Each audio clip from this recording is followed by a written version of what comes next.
Le Seigneur Jésus m'a dit, pourquoi se fait-il que chaque année tant de services religieux, de conférences, de croisades et de réunions d'église ont lieu, mais je vois que les personnes même qui assistent à ces programmes sont celles-là même qui remplissent l'enfer?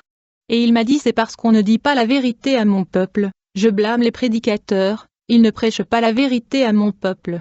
Le Seigneur m'a dit que tant de chrétiens finissent en enfer à cause des prédicateurs qui ne parlent que de prospérité et ils ont peur de réprimander le péché parce qu'ils craignent que les gens arrêtent de les suivre. Il m'a dit qu'ils ne se soucient que de remplir leurs églises et de remplir leurs poches, à moins qu'ils ne se repentent. Aucun de ces prédicateurs de la prospérité n'échappera à mon jugement. Quand le Seigneur m'a dit cela, j'ai ressenti la douleur de son cœur pour son peuple qui périt. Il m'a dit mets-toi à ma place. Je regarde les gens tomber en enfer tous les jours. N'aie pas peur de leur dire la vérité et n'aie pas peur de perdre l'amour de quelqu'un. Mon amour compensera tout l'amour qu'il t'aurait donné. Mon amour est plus pur que l'or. Dites au monde de se repentir. Quand ils se mettent en colère, criez le plus fort. Repentez-vous. Pour certains, ce sera pour leur salut, et pour d'autres, ce sera pour leur condamnation. Ce sera un moment qu'ils regretteront en enfer pour toujours. Vous devez avertir l'humanité de se repentir. Le cœur du Seigneur était si brisé et je pouvais sentir sa profonde douleur dans mon cœur à cause des gens qui périssaient dans leurs péchés. Son cœur était tellement brisé à cause des chrétiens qui continuaient à remplir l'enfer à cause des prédicateurs de la prospérité. Jésus veut tellement sauver mais il ne peut forcer personne. Il a tracé devant nous les chemins de la vie et de la mort et nous devons choisir ce que nous voulons. Tant d'églises et de prédicateurs n'enseignent pas aux gens la vérité que Dieu nous a appelés à être saints, mis à part pour lui. Ils ont peur d'offenser les gens et ils veulent avoir un grand nombre d'abonnés et pouvoir se vanter des chiffres. Jésus ne se soucie pas de ces énormes nombres. Il ne se soucie que du nombre de personnes qui parviennent réellement à son royaume. Le Seigneur m'a dit que je me fiche de la taille ou de la taille d'une église, je ne me soucie que de ma parole.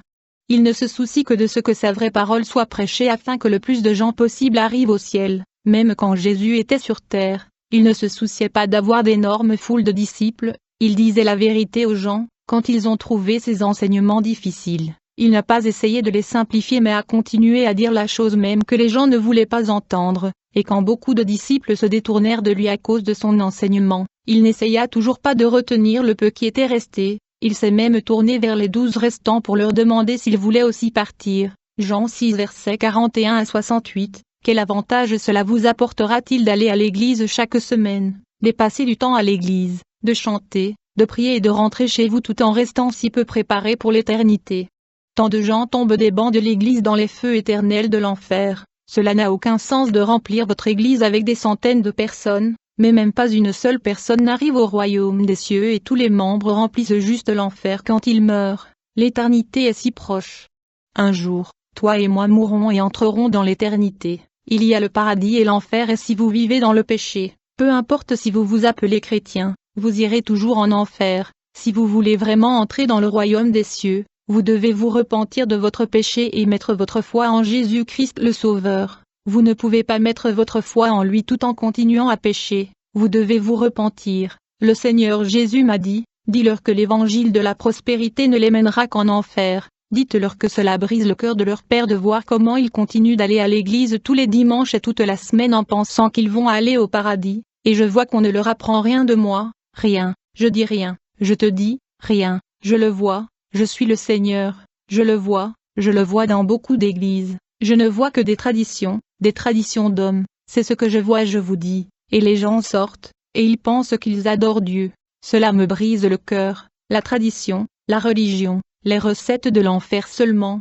c'est le moment où je cherche des adorateurs qui adoreront en vérité et en esprit, qui sont conduits par mon esprit. Ne cherchez pas des prédicateurs qui vous enseignent à être à l'aise dans votre péché, au lieu de cela. Mettez-vous à genoux et cherchez à connaître la vérité de Dieu lui-même, il sera trouvé par tous ceux qui le cherchent. Un jour tu mourras et tu entreras dans l'éternité pour rendre compte des choses faites dans le corps. Ce jour-là vous trouvera-t-il encore dans vos péchés ou vous trouvera-t-il caché en Christ et lavé par son sang?